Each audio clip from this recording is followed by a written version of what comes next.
मुश्किलों से कह दो मेरा खुदा बड़ा है। आती है आंधियाँ तो कर उनका खैर मकदम। आती है आंधियाँ तो कर उनका खैर मकदम। तूफान से ही तो लड़ने खुदा ने तुझे गढ़ा है। ये मत कहो खुदा से मेरी मुश्किलें बड़ी हैं। ये मुश्किलों से कह दो मेरा खुदा बड़ा है। मेरा खुदा बड़ा है। मेरा खुदा बड़ा है।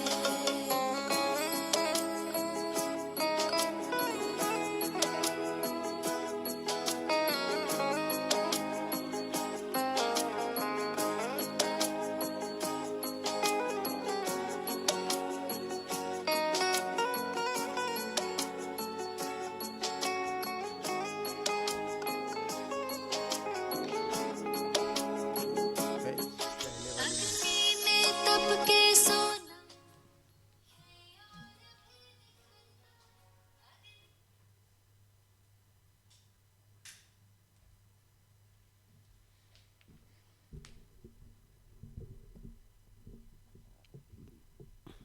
यहाँ भी ऑन करो। ऑन है।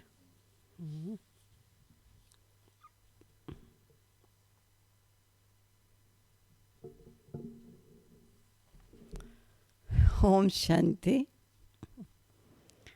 अब जो चीज़ हम समझते हैं वो हमें बाबा समझा रहे हैं। इसका मतलब कि हम समझते हुए भी उस समझ को प्रैक्टिकल में नहीं लाते। इसलिए प्यारे बाबा हमको बड़े सुंदर रूप से समझाते हैं। बच्चे जो समझते हो उसको समझो, समझो ही नहीं, जीवन में उसे उतारो। सचमुच उतारने में टाइम लगता है मुश्किल। क्यों मुश्किल है? क्योंकि बहुत समय के देह अभिमान के जो संस्कार हैं वो इतने परिपक्व हो चुके हैं।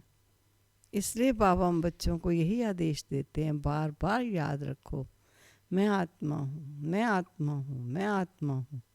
बच्चे जितने जन्म जन्म में शरीर समझा, अब मैं आत्मा हूँ। एक ही जन्म में अपने संस्कारों का परिवर्तन इस स्मृति के आधार से करना है। तो आज बाबा ने 11 मई की महावाक्य हैं, 11 मई 2020। मीठे बच्चे, तुम इन आँखों से जो कुछ देखते हो ये सब पुरानी दुनिया की सामग्री है। समझते हैं ना? है तो पुरानी दुनिया, और सब कुछ जो कुछ है पुरानी दुनिया की सामग्री।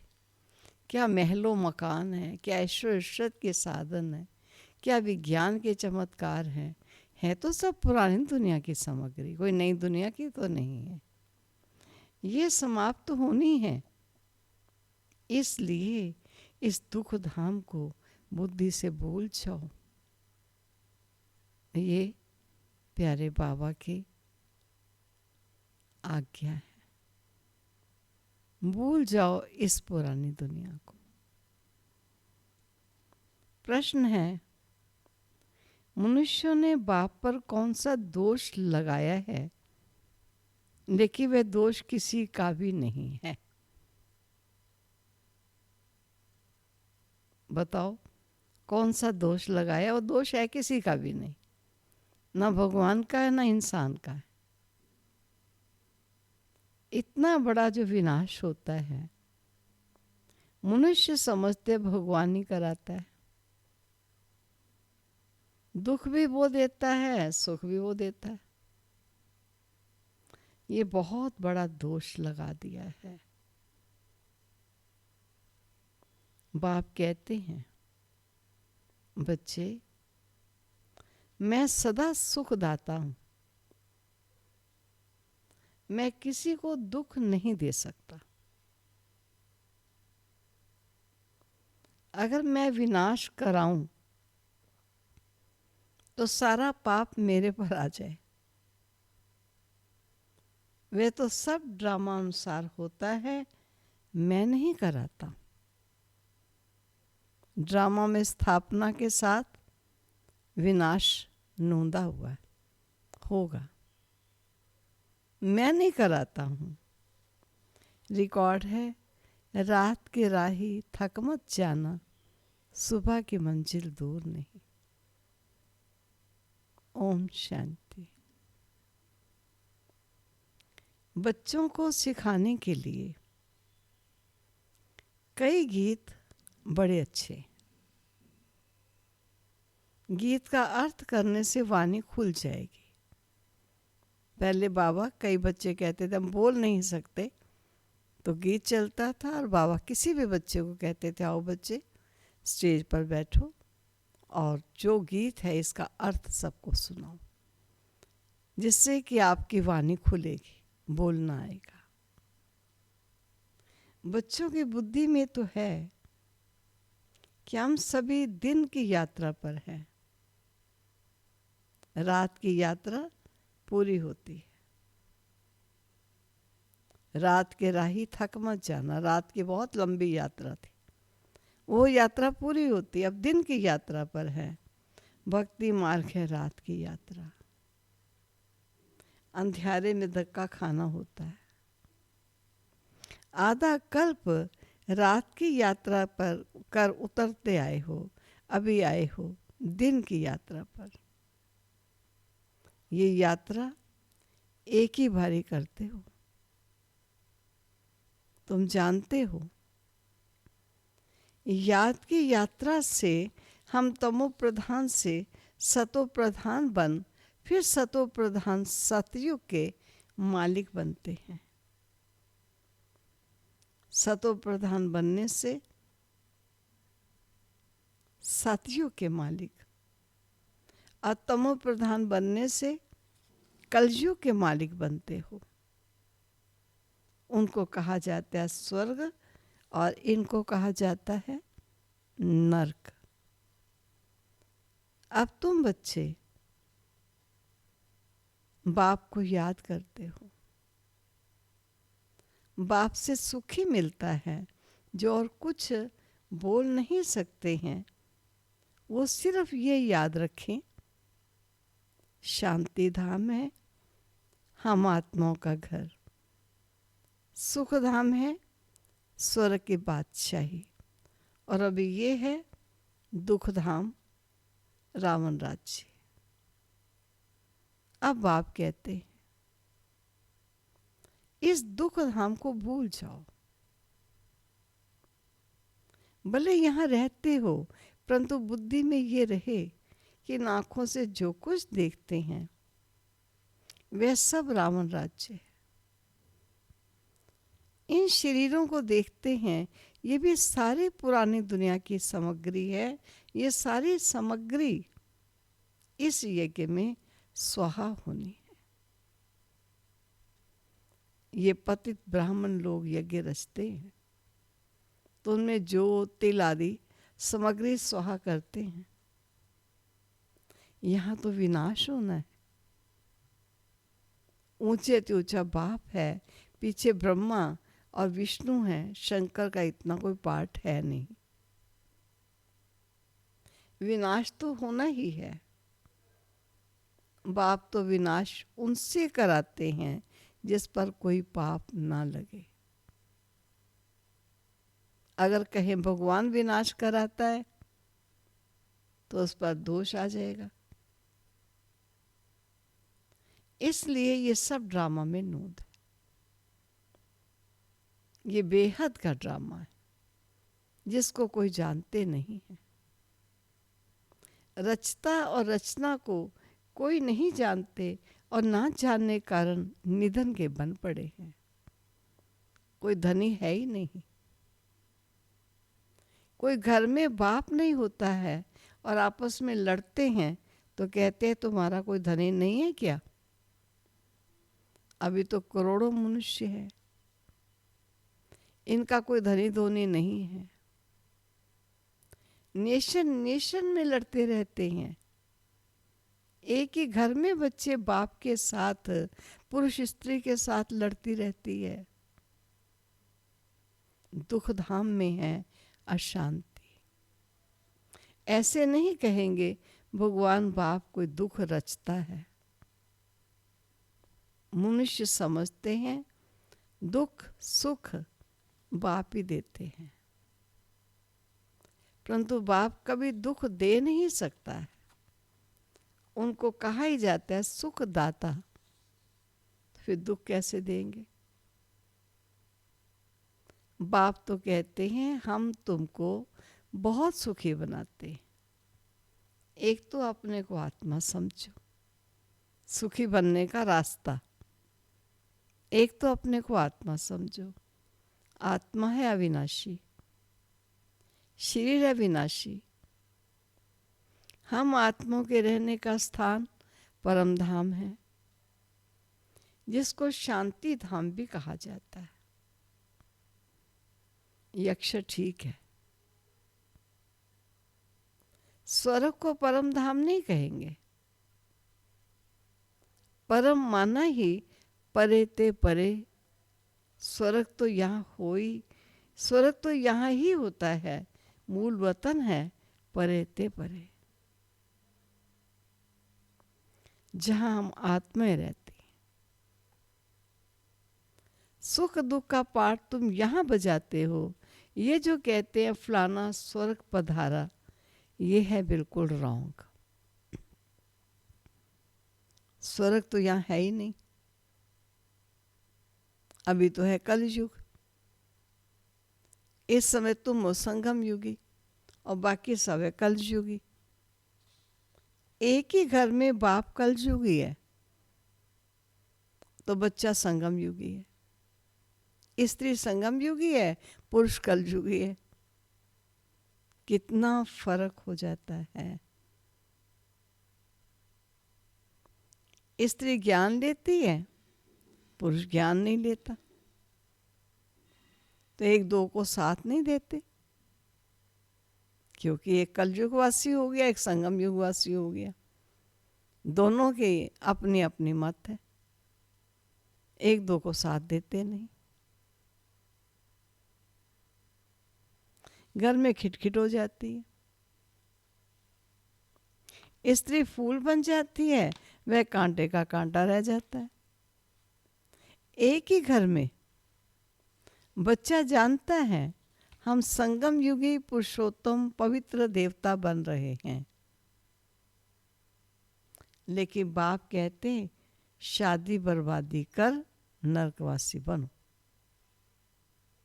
और रूहानी बाप कहते हैं बच्चे पवित्र बनो। अभी की पवित्रता 21 जन्म चलेगी। ये रावण राज्य ही खलास हो जाना है। जिससे दुश्मनी होती है उनकी अफजी जलाते हैं ना, जैसे रावण को जलाते हैं, तो दुश्मन से कितनी घृणा होनी चाहिए। परंतु ये किसको मालूम नहीं कि रावण कौन है। बहुत ही खर्चा करते हैं। मनुष्य को जलाने के लिए इतना खर्चा नहीं करते। स्वर्ग में तो ऐसी कोई बात होती नहीं। वहां तो बिजली में रखा खत्म। वहां ये ख्याल नहीं रहता कि उनकी मिट्टी काम में आए। वहां के तो रस्म रिवाज सब ऐसी है, कैसी रस्म रिवाज है जो कोई तकलीफ अथवा थकावट की बात ही नहीं रहती। यहाँ जले तब तक खड़े रहो, जल जाए फिर उनकी हड्डियाँ, जिसे फूल कहते, फूल चुनने के लिए जाओ। फिर उन फूलों को लेकर के हरिद्वार या जो भी निश्चित स्थल है जहाँ फूल डालने वहाँ जाओ। फिर इतने ब्राह्मणों को खिलाओ, इतना धन खर्च करो, कहीं कुछ करना पड़ता है। लेकिन बाबा कहते हैं वहाँ कोई थकावट की बात ही नहीं रहती है, इतना सुख रहता है। तो अब बाप समझाते हैं इन सब प्राप्तियों को प्राप्त कराने के वाला प्यारा बाबा अब क्या समझाता है? मामेकम याद करने का पुरुषार्थ करो।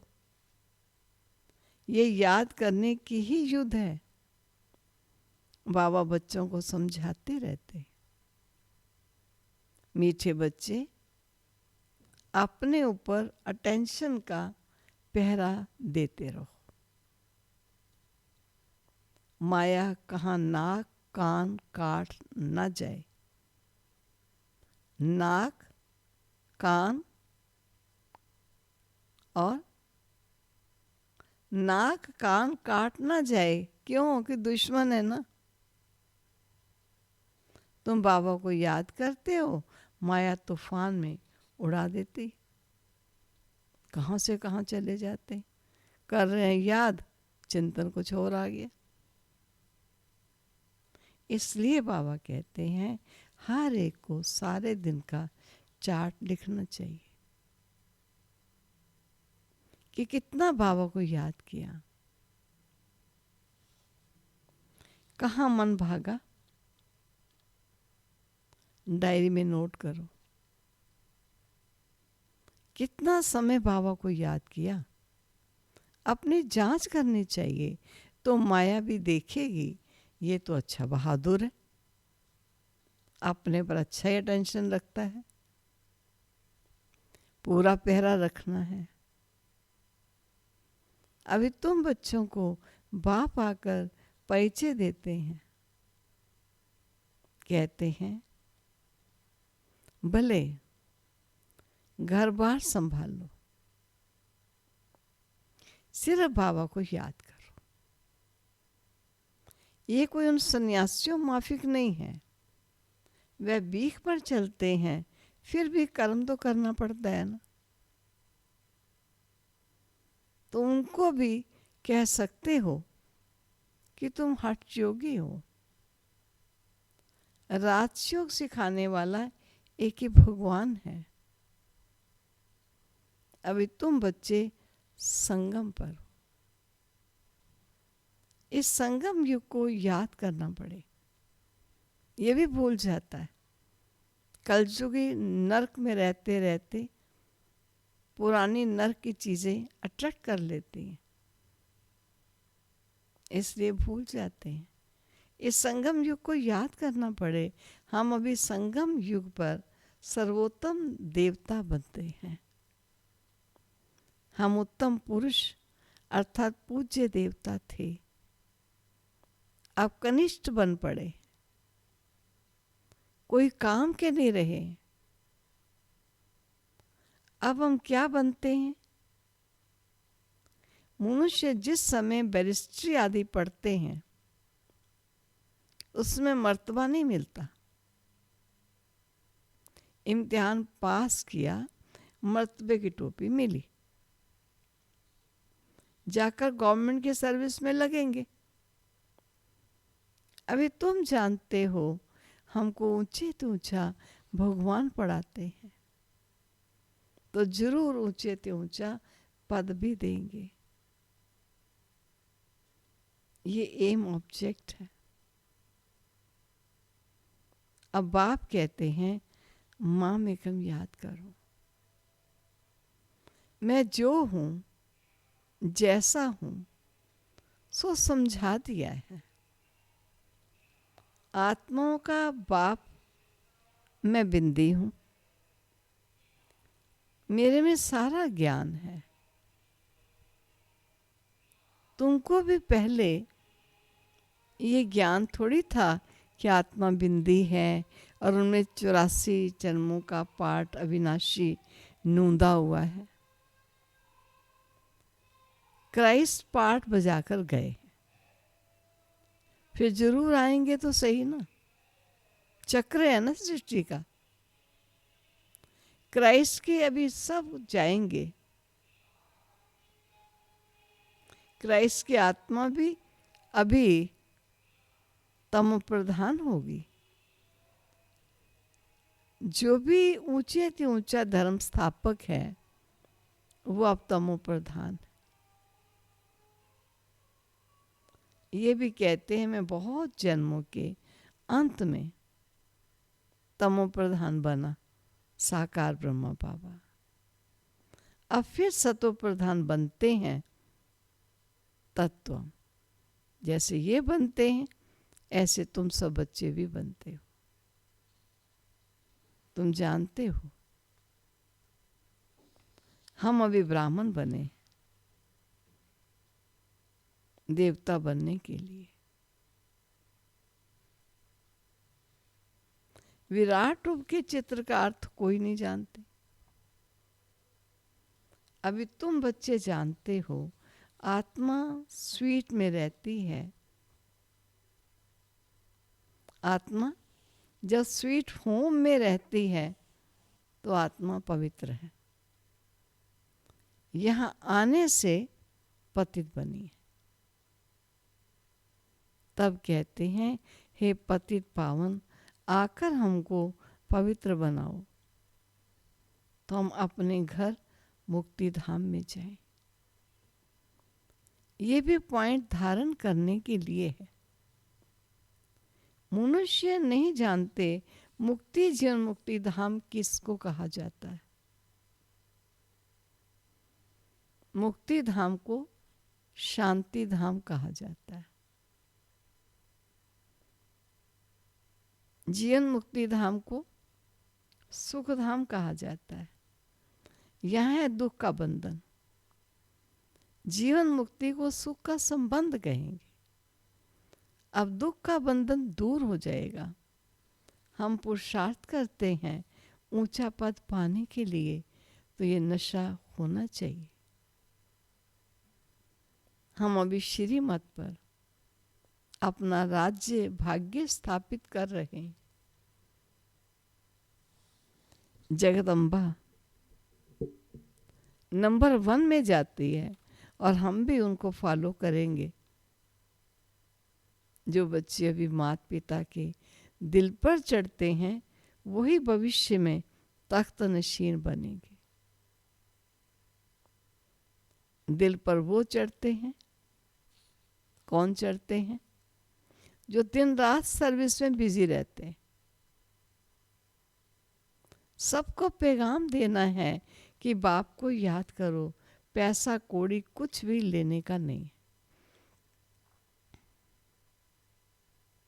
वह समझते हैं राखी बांधने आती हैं कुछ देना पड़ेगा, क्योंकि जाते हैं ना राखी हम कई ऐसे आईपी वीआईपी लोगों को भी बांधने के लिए। तो कोई हो सकता है ये समझते होंगे कुछ पैसा इनको देना पड़ेगा। तो बाबा ने कहा बोलो हमको और कुछ चाहिए नहीं, सिर्फ 5 विकारों का दान दो। जैसे गुलजार दादी जी ने किसी को खास कहा था हमको तो आपका जो पॉकेट है उसमें जो गुप्त आपने खोटे पैसे रखे हैं 5 लेकिन हमको 1 चाहिए उसमें से। तो बेचारे ने देखा मेरी पॉकेट में, पॉकेट देखी, कहा नहीं आपकी गुप्त पॉकेट में। और वास्तव में उनका कहने का भाव तो समझ रहे हो। ये दान लेने के लिए हम आए हैं, इसलिए पवित्रता की राखी बांधते हैं। बाप को याद करो, पवित्र बनो तो ये देवता बनोगे। बाकी हम पैसा कुछ भी नहीं ले सकते। हम वो ब्राह्मण नहीं हैं। सिर्फ 5 विकारों का दान दो तो ग्रहण छूट जाएगा। अभी कोई कला नहीं रही, सब पर ग्रहण लगा हुआ है। तुम ब्राह्मण हो ना, जहां भी जाओ बोलो, क्या बोलो? दे दान तो छूटे ग्रहण। पवित्र बनो, विकारों में कभी नहीं जाना। बाप को याद करोगे तो विकर्म विनाश होंगे और तुम फूल बन जाओगे। तुम फूल बन जाओगे। तुम ही फूल थे फिर कांटे बने हो। 84 जन्म लेते लेते गिरते ही आए हो। अब वापस जाना है। बाबा ने डायरेक्शन दिया है इन द्वारा, साकार द्वारा डायरेक्शन दिया है कि 84 जन्म लेते गिरते आए हो और अभी वापस जाना है। वह ऊंचे तो ऊंचा भगवान है, उनको शरीर नहीं है। अच्छा, ब्रह्मा विष्णु शंकर को शरीर है? तुम कहेंगे हाँ, सूक्ष्म शरीर है, परंतु वे मनुष्यों की सृष्टि तो नहीं है ना। खेल सारा यहाँ है। ये मनुष्य सृष्टि है, साकार जगत। सूक्ष्म वतन में नाटक कैसे चलेगा? वैसे मूल वतन में भी सूर्य चांद ही नहीं तो नाटक भी काहे का होगा? ये बहुत बड़ा मांडवा है, ये साकार मनुष्य सृष्टि।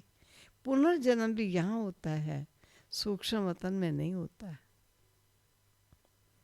अभी तुम्हारी बुद्धि में सारा बेहद का खेल है। अभी पता पड़ा है हम जो देवी देवता थे, सो फिर कैसे वाम मार्ग में आते हैं। वाम मार्ग विकारी मार्ग को कहा जाता है। आधा कल्प हम पवित्र थे। हमारे ही हार और जीत का खेल है। भारत अविनाशी खंड है, ये कभी विनाश होता नहीं है।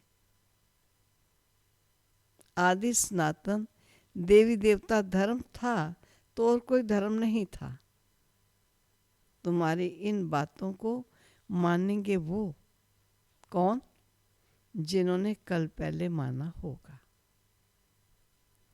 5000 वर्ष से पुरानी चीज कोई होती नहीं है। सतयुग में फिर तुम पहले जाकर अपने महल बनाओगे। ऐसे नहीं कि सोनी द्वारका कोई समुद्र के नीचे चली गई और वो धीरे धीरे वो फिर निकल आएगी। दिखाते हैं सागर से देवताएं रत्नों की थालियां भरकर देते थे। वास्तव में ज्ञान सागर बाप है जो तुम बच्चों को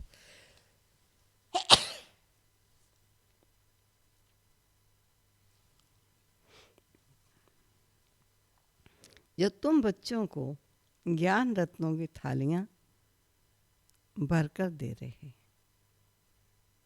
बहुत सुंदर एक दृश्य है, वो टेलीफोन में दिखाया बहनों ने कि एक बच्चा, छोटा सा बच्चा अभी चलना सीखा है, भागता हुआ खिलौना लेके छोटा जल्दी जल्दी से आ रहा है। अचानक माँ दूर लेटी हुई है, उसने मारी छींक। जो ही छींक मारी तो बच्चा वापस ओ करता हुआ भाग गया वापस। तो मैंने भी छींक मारी तो मुझे वो बच्चा दिखाई दे गया। दुनिया में छींक मारते हैं तो शिव बाबा भगवान को याद करते हैं। अब वो दृश्य देखा है ना, तो मेरे सामने वो दृश्य आ गया। इसलिए बाबा कहते हैं इस पुरानी दुनिया की ज़्यादा बातें ना देखो ना सुनो, तब बुद्धि उनमें नहीं जाएगी। वास्तव में ज्ञान सागर बाप है जो तुम बच्चों को ज्ञान रत्नों की थालियां भरकर दे रहे हैं। दिखाते हैं शंकर ने पार्वती को कथा सुनाई, ज्ञान रत्नों से झोली भरी। अब शंकर के लिए कहते हैं भोग भांग दतूरा पीते थे, फिर उनके आगे जाकर कहते हैं झोली भर दो, हमको धन दो। तो देखो शंकर की भी ग्लानि कर दी है। सबसे जास्ती ग्लानि करते हैं हमारी। शिव बाबा कहते हैं मेरी। ये भी खेल है, जो भी खेल है, जो फिर भी होगा। इस नाटक को कुछ जानते नहीं, मैं आकर आदि से अंत तक सारा राज समझाता। ये भी जानते हो ऊंचे ते ऊंचा बाप है। विष्णु सो ब्रह्मा, ब्रह्मा सो विष्णु कैसे बनते हैं वह कोई समझ नहीं सकता। इस बात को कोई नहीं समझ सकता सिवाय बाप के समझे हुए बच्चों के, जिनको बाप समझा रहे हैं। अभी तुम बच्चे पुरुषार्थ करते हो कि हम विष्णु कुल का बने। विष्णुपुरी का मालिक बनने के लिए तुम ब्राह्मण बने हो, तो तुम्हारी दिल में है। क्या है? हम ब्राह्मण अपने लिए सूर्यवंशी चंद्रवंशी राजधानी स्थापित कर रहे हैं श्रीमत पर। इसमें लड़ाई आदि की तो कोई बात नहीं। देवता और असुरों की लड़ाई कभी होती ही नहीं है। देवता ही हैं सतयुग में, वहां लड़ाई कैसे होगी? अभी तुम ब्राह्मण योग बल से विश्व के मालिक बनते हो। बाहुबल वाले विनाश को प्राप्त हो जाएंगे। तुम साइलेंस बल से साइंस पर विजय पाते हो। अब तुमको आत्म अभिमानी बनना है। हम आत्मा है, हमको जाना है अपने घर में। आत्माएं तीखी हैं। अभी एरोप्लेन ऐसा निकाला है जो 1 घंटे में कहाँ से कहाँ चला जाता है। स्पीड उसकी खूब तेज हुई है। अब आत्मा तो उनसे भी तीखी है। कितनी तीखी है आत्मा? तो बाबा क्या सुना रहे हैं?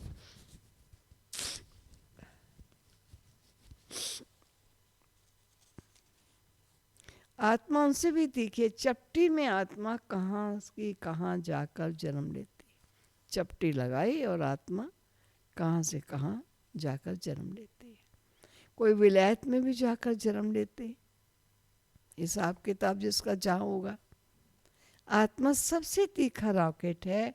इसमें मशीनरी आदि की कोई बात ही नहीं है। शरीर छोड़ा और ये भागा। अब तुम बच्चों की बुद्धि में है हमको घर जाना है। पतित आत्मा जा नहीं सकती। तुम पावन बनकर ही जाएंगे, बाकी तो सब सजाएं खाकर जाएंगे। सजाएं तो बहुत मिलती हैं, वहाँ तो गर्म महल में आराम से रहते। बच्चों ने साक्षात्कार किया है कृष्ण का जन्म कैसे होता है। कोई गंद की बात ही नहीं, एकदम जैसे रोशनी हो जाती है। अभी तुम वैकुंठ के मालिक बनते हो तो ऐसा पुरुषार्थ करना चाहिए। शुद्ध पवित्र खान पान होना चाहिए। दाल भात सबसे अच्छा है। चलो ज़्यादा चटक मटक में ना जाओ, दाल चावल खा लो बस। दाल चावल खाने वाले कहेंगे देखो बाबा दाल चावल की महिमा करता है। नहीं, आसक्ति दाल चावल में होगी तो वो रॉन्ग है। बाबा तो सिंप्लिसिटी के लिए कहते हैं। दाल भात सबसे अच्छा है। ऋषिकेश में सन्यासी एक खिड़की से लेकर चले जाते हैं। हाँ, कोई कैसे और कोई कैसे होते। कई ऐसे सन्यासी भी होते। एक खिड़की पर गए, जिसने जो दिया बस उतना ही लिया और चले गए वापस। जाके उसे ही स्वीकार करेंगे, चाहे वो ज़्यादा है या थोड़ा है। इसलिए बाबा ने कहा सन्यासियों में भी वैरायटी है। अच्छा, मीठे मीठे सिकिलदे बच्चों प्रति माता पिता बाप दादा का याद प्यार गुड मॉर्निंग। रूहानी बाप की रूहानी बच्चों को नमस्ते। रूहानी बच्चों की रूहानी बाप को नमस्ते।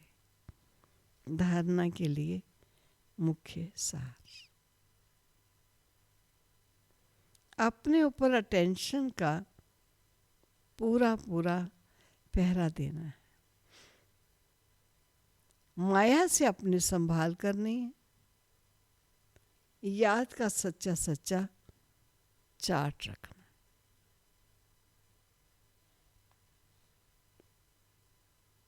दूसरा है माता पिता को फॉलो कर दिल तक नशीन बनना है। दिन रात सर्विस पर तत्पर रहना है। सबको पैगाम देना है कि बाप को याद करो। 5 विकारों का दान दो तो ग्रहण छूटे।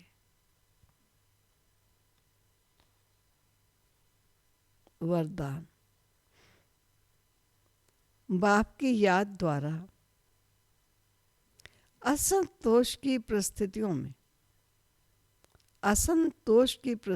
में सदा सुख व संतोष की अनुभूति करने वाले महावीर भव। इसका स्पष्टीकरण है, सदा बाप की याद में रहने वाले हर परिस्थिति में सदा संतुष्ट रहते हैं, क्योंकि नॉलेज की शक्ति के आधार पर पहाड़ माफिक परिस्थिति भी राई अनुभव होती है। राई अर्थात कुछ नहीं, चाहे परिस्थिति असंतोष की हो, दुख की घटना हो, लेकिन दुख की परिस्थिति में सुख की स्थिति रहे, तब कहेंगे महावीर।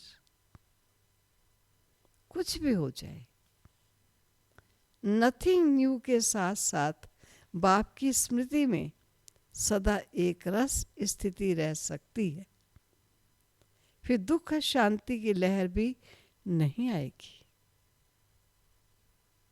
स्लोगन। अपना दैवी स्वरूप सदा स्मृति में रहे तो कोई की भी व्यर्थ नजर नहीं जा सकती। अपना दैवी स्वरूप सदा स्मृति में रहे तो कोई की भी व्यर्थ नजर नहीं जा सकती। किसी की भी व्यर्थ नजर स्त्री भाव की, किसी की सुंदरता की, किसी के तन के प्रति आकर्षण की, किसी प्रकार की भी, लेकिन हर समय याद रहे मैं देवता था, थी और मुझे पुनः देवता ही बनना है। मैं ऐसा दिव्य श्रेष्ठ विश्व के राज्य करने वाला मालिक प्राणी था। मैं प्राणी नहीं, मैं देवता था। ये सदा स्मृति बनी रहे, बनी रहती है। भले हमें बाबा ने बताया जो देवता थे वही पुनः देवता बनने के लिए आए हैं, और वही मेरी पढ़ाई पढ़ रहे हैं और उन्हें ही मैं पढ़ा रहा हूँ। ये सब मालूम होने के बावजूद भी मैं देवता था, मैं देवता हूँ, मुझे देवता ही बनना है, ये बार बार विस्मृत हो जाता है। क्यों विस्मृत होता है? क्योंकि देह भान के कारण, देह के नाना प्रकार की प्रवृत्तियों को देखते हुए बस वो चीज़ें सब सामने आ जाती हैं, और जो सत्यता है वो लोप हो जाती है। इसलिए प्यारे बाबा हम बच्चों को हमारी सत्यता का बोध कराते हैं। बच्चे तुम भूल गए हो। यहाँ तक बाबा ने कहा ये साकार बाबा जो विश्व का महाराजन विष्णु था, श्री नारायण के रूप में राज्य करता था, ये भी भूल गए। लेकिन बाबा ने इन्हें भी याद दिलाया। और हम कभी बाबा की हिस्ट्री सुनते हैं, बाबा ने कितना याद का अभ्यास किया और कितना याद अपने उस स्वरूप को रखा। चलता ही ऐसे लगता था कि विष्णु स्वरूप चल रहा है, महान विभूति जा रही। ऐसे बाबा ने जैसे अपनी स्मृति बना के रखी, वो स्मृति हमें भी अपनी बना कर रखनी। ऐसे दिव्य स्वरूप, श्रेष्ठ स्वरूप अपने, मैं आत्मा हूँ, मैं देवता था, मुझे ही पुनः देवता बनना। देखो कितनी सुंदर दिव्य आकृति थी आपकी, कितना पावन उज्जवल चमकता हुआ आपका स्वरूप था। सदा अपने स्वरूप को देखो। वह रे मैं, वह रे मेरा भगवान, और वह रे मेरा भाग्य, और वह रे मेरे भाग्य का निर्माता, मेरे सच्चे दाता। वाह वाह करते हुए अपनी तकदीर की महिमा करते, अपने सत्य स्वरूप को देखे। चलो प्यारे बाबा के पास चलते।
रहता